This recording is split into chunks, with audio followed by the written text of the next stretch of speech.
সুপ্রিয়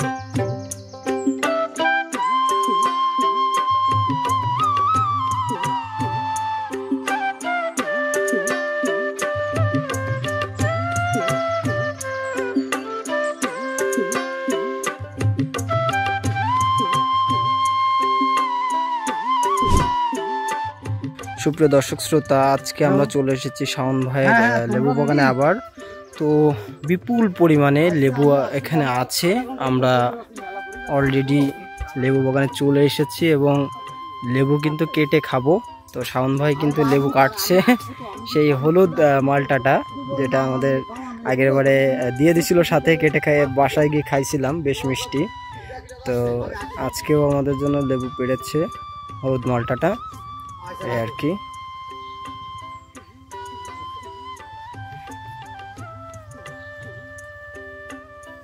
দাদা লেবু খান, এটা সে হলুদ মালটা, এটার কালার হলুদ আর এটার কালার সবুজ।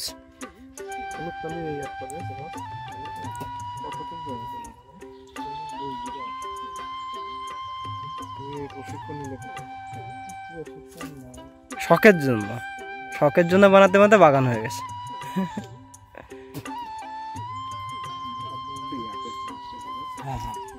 মিষ্টি আছে দাদা? হ্যাঁ, আসলে আমরা অনেক খুশি যে আমাদের দেশে এরকম সুন্দর, দেশ বলতে আমাদের যশোরে কোনোদিন এরকম মিষ্টি লেবু হয় না। আমরা আসলে লেবু খাচ্ছি, ভাইয়ের সাথে কথা বলছি, আমাদের অনেক ভালো লাগছে। আমরা জানতাম না যে আমাদের নিকটবর্তী এরকম সুন্দর একটা জায়গা আছে এবং আমরা অনেক হ্যাপি। এবং আমরা এখানে এসে লেবু কিনে নিয়ে যাব, প্লাস খাচ্ছি, অনেক সুন্দর মিষ্টি। আমাদের দেশের মাটিতে এত সুন্দর মিষ্টি লেবু হয় আসলে জানতাম না। অনেক ভালো লাগছে এখানে এসে, এবং সবথেকে বেশি ভালো লাগছে লেবু খেয়ে। লেবু টক একদম পুরোপুরি মিষ্টি নাকি টক আছে? পুরো মিষ্টি। পুরো মিষ্টি না? হ্যাঁ, পুরো মিষ্টি। একদম বাজার থেকে যেই লেবু কেনেন সেম স্বাদ না? বাজারের থেকে অনেক সুন্দর, এবং আমরা প্রাকৃতিকভাবে গাছের থেকে পেড়ে খাচ্ছি এবং অনেক ভালো লাগে। এটা অনুভূতি কেমন? অনেক সুন্দর অনুভূতিটা, অনেক আনন্দের, এবং আমরা যে এত হ্যাপি তা ভাষায় বলে প্রকাশ করা যাচ্ছে না। আর সেই সাথে ধন্যবাদ না জানাই পারছি না আমাদের ছোট ভাই রিপাত ভাইকে। আপনাকে অসংখ্য ধন্যবাদ, থ্যাংক ইউ। আমরা অনেক হ্যাপি, ধন্যবাদ। দাদা কিন্তু আজকে অনেক দিন ধরে আমাকে বলছে, আমি নিজেই সময় বের করতে পারছি না, তো আজকে এসেছি, তো আমি নিজেও লেবুটা খাচ্ছি।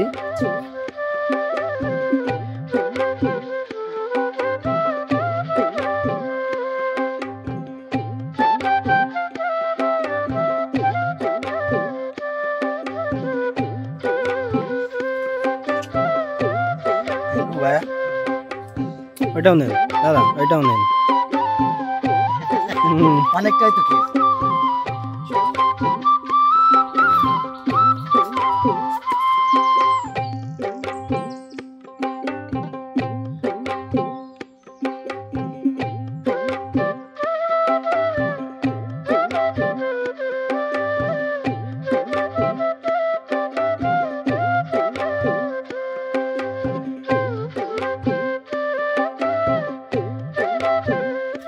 এইটা হচ্ছে হলুদ, একই জাত, এটা হলুদ আর এগুলো সবুজ। হ্যাঁ,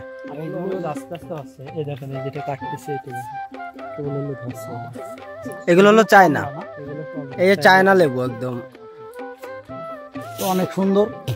এটা যখন লাল হবে তখন দেখবেন শুধু লাল, শুধু দেখবেন লাল, আর কোনো পাতা দেখা যাবে না। সেগুলো আর কিছুদিন পরে না। দাদা লেবু তো খেলেন, তো কেমন লাগলো? আমি গাছ সহ খেয়ে তো দাদা কিন্তু আমাদের পেশা একজন ডাক্তার, তো তিনি একটু ভ্রমণ প্রিয় মানুষ। কিনি, কিন্তু আজকে মনে হচ্ছে না এই গাছটা ধরে সব আমি এখানে অর্ডার আছে, রেগুলারলি 5-10 কেজি টাকা 60-70 টাকা কেজি না, আমার পাগলা ওই একবারে খেয়ে দেয় সব। সত্যিকারের আমাদের এটা কেটে দিই। এই ক্ষেত্রে আমি আসলে যিনি এত সুন্দর আমাদের এই যশোরের পাশেই মনিরামপুর থানা। মনিরামপুর থানার ভিতরে আমাদেরই এই ভাইয়া এটা জায়গার নাম কি? জামজামি গ্রাম, কুয়াদা বাজার। জামজামি বাজার, কুয়াদার পাশেই আর কি।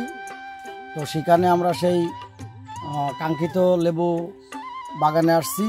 তো এই ক্ষেত্রে যিনি এত সুন্দরভাবে চাষ করে এত সুন্দর সুমিষ্টি ফল আমাদের খাওয়াচ্ছে, সেই ক্ষেত্রে আমি তার মুখ দিয়ে কিছু কথা জানতে চাচ্ছি। ভাইয়া, আপনি এই প্রথম যখন এই চাষ শুরু করেন কত সালে? এটা 5 বছর মতো আগে। 5 বছর মতো আগে। এইগুলো সংগ্রহ করার উৎস কোথা থেকে? এগুলো অনলাইনে বিভিন্ন জায়গায় দেখছি, তো দেখার পরে ওখান থেকে আগ্রহ প্রকাশ করে আর কি অনলাইনে দেখে বিভিন্ন জায়গায় চলে গেছি বাগান দেখতে। আচ্ছা, ওখানে যে চারা। তো এই ক্ষেত্রে আমি একটা প্রশ্ন রাখবো যে এই যে এত সুন্দর গাছগুলো, এগুলো মানে চাষের সব কি দক্ষতা কি আপনারই? না, এখনো তো দক্ষ মানে শেষ হয়নি, দক্ষতার কোনো শেষ আচ্ছা আচ্ছা, আমি শিখতেছি, শেখার ভিতরে। এই এই এই বাগান ছাড়া আপনার আর কোথাও আছে? এছাড়া আমার ছাদ বাগান আছে, ছাদে বেদানা আছে।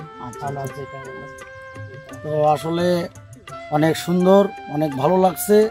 এবং সব থেকে বেশি ভালো লাগলো যে আপনি এত শ্রম দিয়ে এত সুন্দর সুন্দর সুমিষ্টি ফল আমাদেরকে উপহার দিচ্ছেন। এর জন্য আমার পক্ষ থেকে আন্তরিক শুভেচ্ছা এবং অভিনন্দন। আশা রাখবো যে আগামীতেও এরকম সুন্দর ফল আমাদেরকে সকলের উপহার দেবেন। অবশ্যই। আর আপনারাও যে আসছেন, কষ্ট করে সময় দিচ্ছেন, এই কারণে আপনাদেরও ধন্যবাদ। Thank you, welcome. হ্যাঁ, আর খেতে পাচ্ছি না, অনেকটাই খাওয়া।